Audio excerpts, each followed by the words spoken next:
Assalamualaikum warahmatullahi wabarakatuh. Salam, Om Swastiastu, Namo Buddhaya, salam sejahtera untuk kita semua.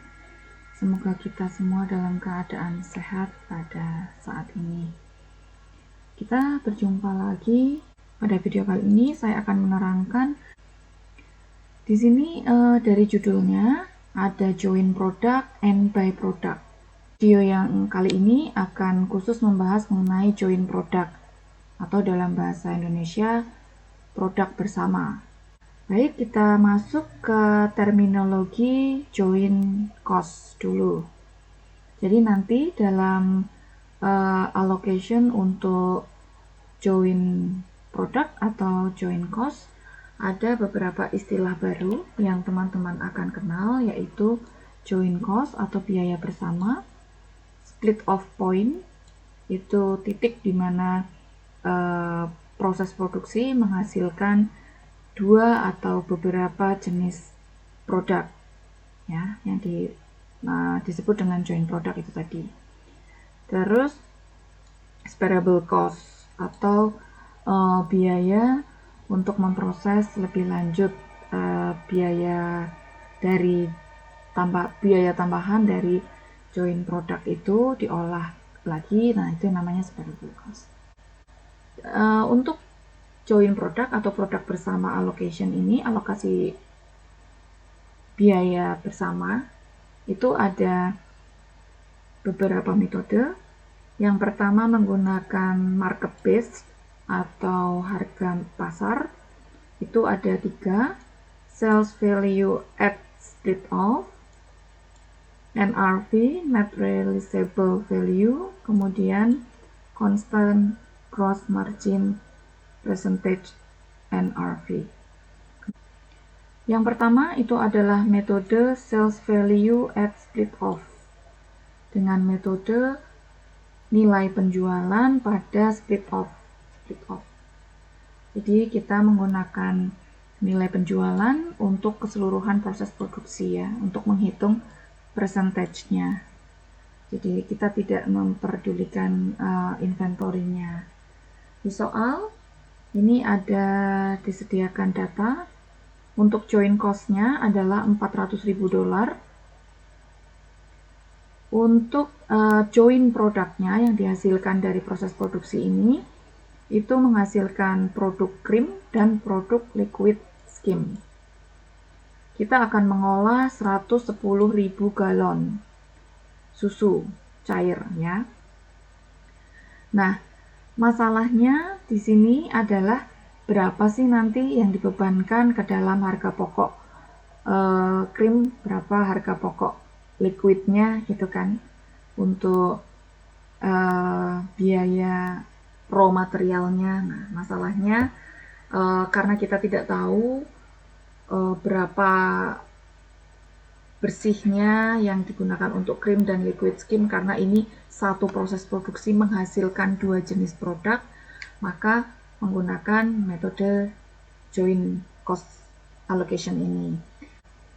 Di sini ada data juga untuk beginning inventory-nya 0, kemudian dari 110.000 galon susu itu menghasilkan 25.000 galon krim dan 75.000 liquid skim. Kemudian yang terjual masing-masing ini dalam galon dan ending inventory-nya ini. Harga jual per galonnya untuk krim itu $8, untuk liquid skim-nya $4. Ini ilustrasi untuk overview untuk membantu teman-teman membayangkan seperti apa sebenarnya proses joint cost.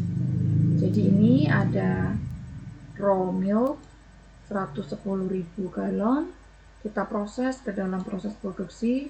Proses produksi ini mengeluarkan biaya $400.000 sebagai joint cost atau biaya bersama. Di titik split off ini itu akan menghasilkan dua jenis joint produk. Yang pertama krim dan yang kedua liquid skim. Nah, ini kita yang pertama menggunakan sales value of split split off method. Jadi kita menghitung dulu total penjualan, ingat ya, total penjualan pada saat split off point. Tadi krim itu dihasilkan 25.000 galon dan harga per galonnya $8. Jadi total penjualan kalau itu semua terjual 25.000 galon itu adalah $200.000 untuk krim, dan untuk liquid $300.000. 75.000 galon kali $4 per galon, di total 500.000.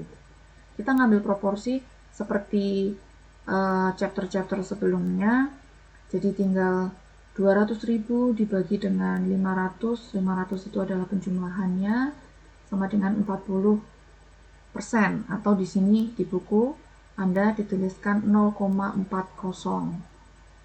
Untuk liquid skim 0,60, kalau di total 100% ya. Kalau sudah diketahui proporsinya untuk masing-masing join produk, Anda tinggal mengkalikan saja dengan total join cost-nya. Join cost-nya tadi yang dikeluarkan untuk proses produksi adalah 400.000. Jadi tinggal dikalikan 0,40 kali 400.000, 160.000. Untuk liquid skimnya 240.000. Ini total join cost. Kalau Anda pengen mengetahui berapa join cost per galonnya, cuma tinggal dibagi saja dengan jumlah total galon yang diproduksi. 160.000 dibagi 25.000 galon untuk krim dan 75 galon untuk liquid skim. Ya, 240.000. Ketemu join cost-nya per galon. Untuk mengetahui income statement masing-masing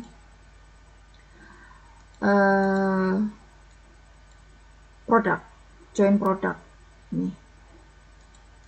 Berarti tinggal dikalikan saja revenue-nya. Ingat, kita untuk krim yang terjual hanya 20.000 galon. Jadi 20.000 galon dikalikan $8 per galon harga jualnya. Kemudian untuk liquid skim itu 30.000 galon dikalikan dengan $4 masing-masing ini. Kemudian yang namanya income statement, kalau di manufacturing atau di merchandising itu kan revenue dikurangin COGS sama dengan gross margin. COGS di dalam manufacturing itu adalah semua production cost dikurangin dengan ending inventory. Kalau ada beginning inventory berarti ditambahkan beginning inventory-nya di situ. Di dalam kasus soal kita ini, kita tidak punya beginning inventory. Jadi, COGS kita hanya terdiri dari production cost dikurangin dengan ending inventory. Production cost seperti tadi, kebetulan production cost-nya sudah dihitung di atas ini.